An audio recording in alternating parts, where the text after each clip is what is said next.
welcome. You're watching the Cup of Dreams here with Rupa Ramani. With me, Rupa Ramani. I'm introducing myself here. But yes, it is the first day of from the middle there of the tournament opener between England and New Zealand. Is that New Zealand has won the toss and they've elected to field first.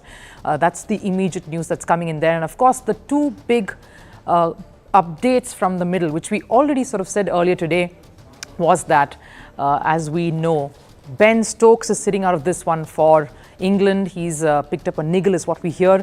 The other thing that we also mentioned earlier, which was Kane Williamson would not be featuring in this tournament opener for New Zealand as the captain. We did see Tom Latham coming out at the toss alongside Jos Buttler for that very, very historic moment. As you know and as you remember, this is a repeat of the 2019 World Cup final between these two teams that ended in a very heart-wrenching loss for New Zealand. In 2019, it was their second consecutive appearance in the final. We are waiting for, of course, the team sheets to show you, but the immediate news first for England, a big setback. Ben Stokes is not there. Harry Brook comes in place for him.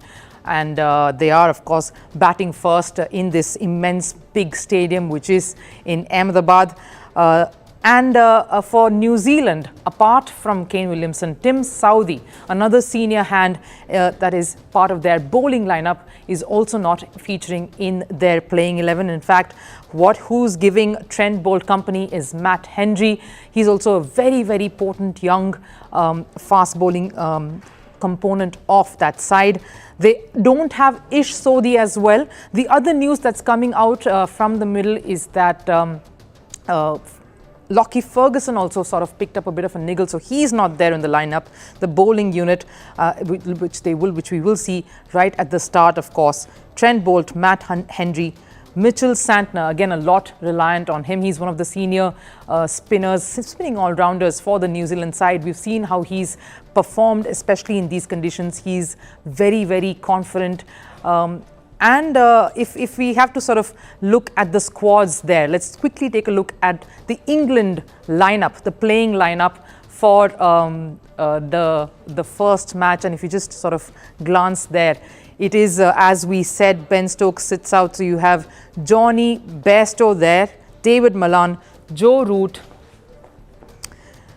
Harry Brook, Jos Buttler, and Moeen Ali comes in along with Sam Curran. So you have their sort of all-rounding lineup, which is their bowling unit, sort of strengthened with that, because you know in these conditions, a little bit of that spin in the middle orders is very key.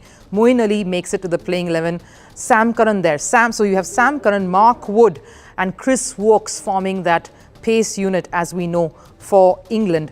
Adil Rashid and Moeen Ali, they're really backing their spinners here on this particular track later on. But yes, right at the start, of course, we will focus on their batting. A very confident batting lineup there. Someone like Joe Root will be, of course, one of the seniors whom they will look to sort of take anchor and guide that England batting. Jos Buttler is as well, again, a very crucial member there. We know how important he is in these conditions. He, one of the most prolific run getters for England in the T20 format. Also in 2016, he sort of played a very crucial role and had a very impactful campaign in the World Cup. And of course, Liam Livingstone, someone who's come under the scanner for being a little inconsistent, also making up that England lineup. Now, a lot of question marks have been raised on someone like Liam Livingstone. So this is a very critical sort of match for someone like him. This is the first, let's not forget, the first big match, the World Cup here in 2023. A lot of build-up has happened with both these sides coming in. A lack of sort of warm-up for someone like, for a team like England as well, because one of their warm-ups got washed away. Not enough time to sort of get used to these conditions here. We know that although the subcontinent conditions, a lot of these players here play IPL, they are familiar with these conditions, but having a bit of a lack of warm-up can really impact a side getting into such a big tournament as the World Cup, as well as getting across and playing across an opponent like New Zealand. We do know, of course, both these teams recently played an ODI series with each other. if you remember, England won that ODI series, and it was a great performance from that side. We had some wonderful knocks, especially someone like Ben Stokes coming in there. So that was in fact very a commendable performance. So that is fresh in their mind as they head into this encounter. So that's something that will obviously sort of give them that boost when they're getting onto the field in such a very crucial sort of setup. But if we can also look at the New Zealand lineup, if you've got that ready, we should give that across to you in a bit from now.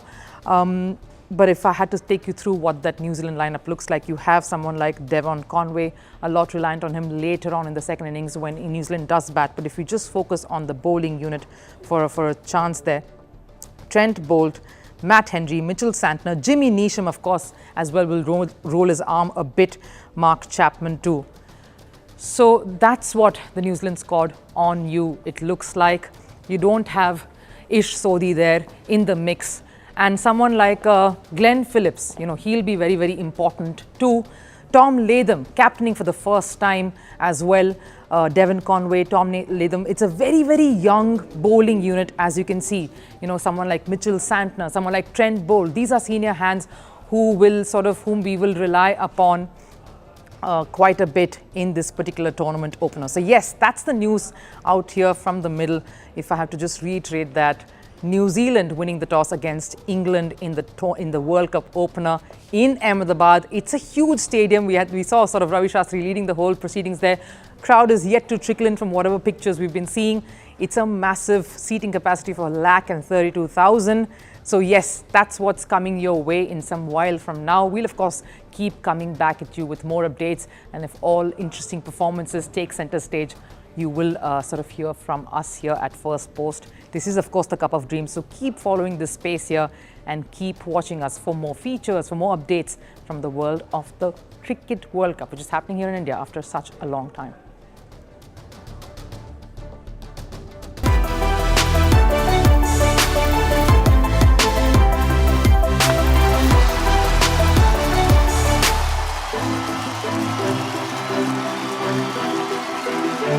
Thank you.